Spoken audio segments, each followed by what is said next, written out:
আলাইকুম। শীতের সকালে সবাইকে স্বাগত জানাচ্ছি। যারা বিসিএস আসন্ন 47তম বিসিএস বিশ্ববিদ্যালয় ভর্তি এবং অন্যান্য চাকরির জন্য চেষ্টা করছেন, বরাবরের মতো একই কথা যে অধ্যাবসায়ের বিকল্প নেই, বিভিন্ন তথ্যগুলো জানতে হবে। তবে আমি চেষ্টা করছি সব গুরুত্বপূর্ণ তথ্যগুলো নিয়ে আপনাদের সামনে হাজির হওয়ার। তো আজকে আমরা দেখব কি কি তথ্য আছে। বাংলাদেশের তাঁত ও প্রশিক্ষণ ইনস্টিটিউট কোথায়? খুবই গুরুত্বপূর্ণ একটা প্রশ্ন। তাঁত ও প্রশিক্ষণ ইনস্টিটিউট হচ্ছে নরসিংদীতে। 2 নম্বর হচ্ছে দক্ষিণ শাহবাজপুর। দক্ষিণ শাহবাজপুর বলা হয় কোন জেলাকে? ভোলাকে। আগে নাম ছিল দক্ষিণ শাহবাজপুর। আচ্ছা, তো বাংলাদেশ সম্পর্কে কিন্তু জানতে হবে। বাংলাদেশ বিষয়াবলী থেকে যে প্রশ্ন থাকে সেখানে সেই তথ্যগুলো জানা দরকার খুব ভালোভাবে।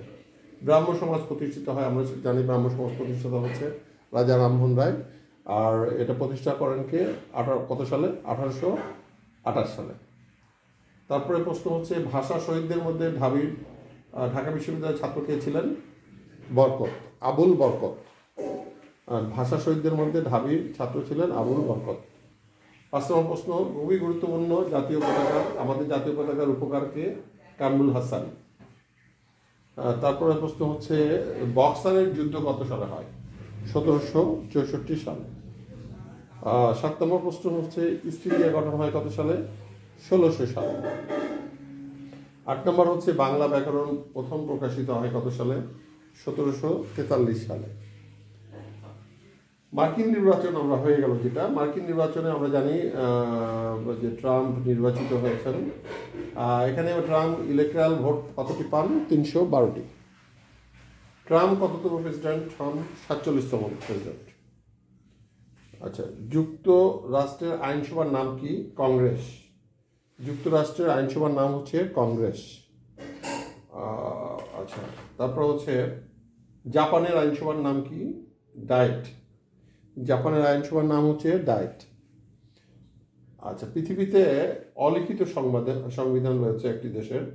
এটা কোন দেশের? সেটা হচ্ছে যুক্তরাজ্যের, অর্থাৎ ব্রিটেনের অলিখিত সংবিধান। আরেকটা প্রশ্ন হচ্ছে খুবই গুরুত্বপূর্ণ, যে বাংলাদেশ জাতিসংঘের সদস্যপদ লাভ করে কত তারিখে? এটা হচ্ছে 17 সেপ্টেম্বর 1972। 17 সেপ্টেম্বর 1972। তো এই হচ্ছে গুরুত্বপূর্ণ আজকের হচ্ছে বাংলাদেশ সম্পর্কীয়, আন্তর্জাতিক সম্পর্কীয় নিয়ে আজকের উপস্থাপন। সবাইকে সবার শুভকামনা করি। শুভদিন আসুক, সবার লক্ষ্য অর্জিত হোক। আমি চেষ্টা করছি কিছু কিছু তথ্য নিয়ে আপনাদের সামনে হাজির হওয়ার। তো job.com থেকে আবারও স্বাগত জানাচ্ছি। আশা করছি আমার চ্যানেলটি আপনারা একটু শেয়ার করে দেবেন এবং সাবস্ক্রাইব করে দেবেন। ধন্যবাদ সবাইকে।